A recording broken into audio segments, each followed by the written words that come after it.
Hey there, I'm Jimenez, and this is my final presentation for Korean 3410. So to get started, the film I chose to cover was Chilsu Mansu, which we watched in our first week of class. It was released on November 26, 1988, and it set the scene for a lot of Korean cinema moving forward. It was directed by Park Kwang-soo. To look at Park Kwang-soo's filmography, after Chilsu Mansu came out, which was his premiere film, he directed Black Republic in 1990, The Berlin Report in 1991, To the Starlit Island in 1993, A Single Spark in 1995, and Uprising in 1999. He has since then not produced any more films since. Looking at the cast of Chilsu Mansu, it stars Ahn Sung-ki as Mansu, Park Jung-hoon as Chilsu, and Bae Jong-uk as Gina. Mansu and Chilsu are the main characters in the movie, but Gina plays a background role as Chilsu's love interest. So to give some historical context as to what was happening in context of the movie in 1988, as well as happening in the 1980s to get them to this point where they take place in the movie. South Korea entered a rapid period of industrialization and economic growth beginning in the 1960s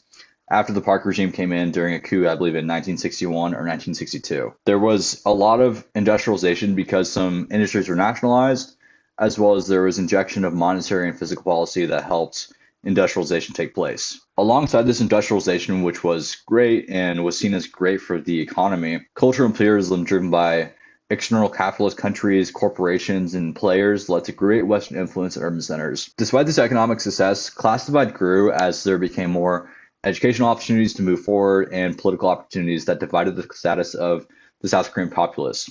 Some people were left behind because they lacked educational, employment, or political opportunities, while others succeeded and moved forward throughout the social hierarchy that was being developed through the industrial and capitalist society that was developing. An example of the cultural imperialism and industrialization taking place in economic growth is the Namdaemun market in Seoul from 1900 to 1980 that is seen on the right.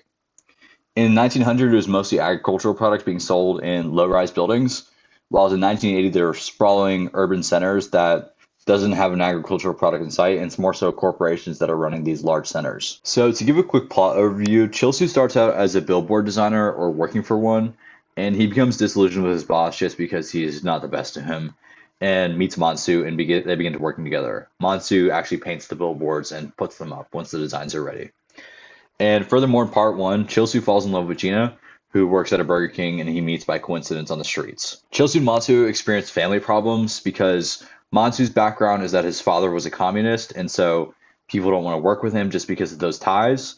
And Chilsu simply has an alcoholic father and a non-present mother, and a sister who's not present either. In part three, Gina breaks up with Chilsu because of his low class and his family background and his lack of strong employment.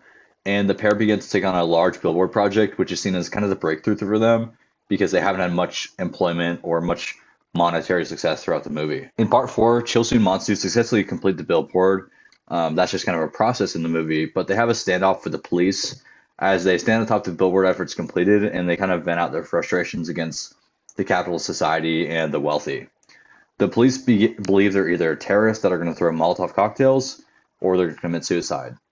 In the end, Chilsu is removed from the billboard while Mansu jumps. And for Chilsu, it becomes kind of a low point for him because Gina sees him being removed from the billboard because it kind of became a public spectacle in Seoul to go watch these people stand in a billboard that are about to jump. In the end, the film is just an overall reflection on the time period that was taking place, and it's more so a period piece than anything, just commenting on the capitalism and cultural imperialism taking place at the time. So, what did I learn from the film, both in terms of the plot and the culture of the movie, but also the external historical background given as well? So the main first thing was there's a lot of cultural imperialism in South Korea in the 70s and 80s. Western corporations, specifically from the US, kind of moved in and dominated South Korean culture and consumer choices in the 1980s after a rapid industrialization period. As you can see on the right, Gina works at Burger King and she loves it, despite this being quite the American brand where they're serving hamburgers and fries and Coca-Cola. She also idolizes the American dream. He idolizes throughout the movie a future in Miami that really doesn't exist. He just thinks of it as this place that he probably saw on a map, and he wears apparel that dons the American flag, and as said earlier, he dates a Burger King cashier. So moving on, there's obvious class conflict in South Korea that's seen throughout the movie. Chilsu and Mansu are quite disillusioned within South Korean educational and economic-based class system that was adopted through the industrialization and modernization process.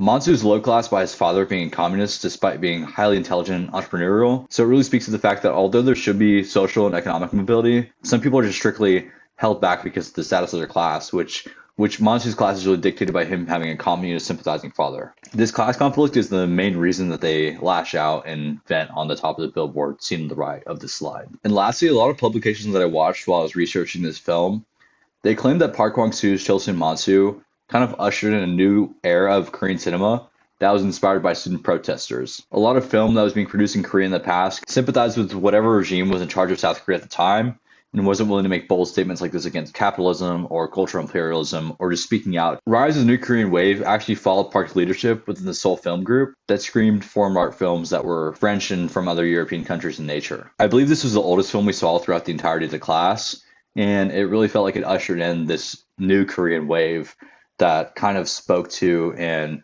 inspired the rest of the films that we watched throughout, especially the ones from the 90s. Overall, thank you. I enjoyed Chilsu and Mansu and a lot of the movies from this class. Thank you.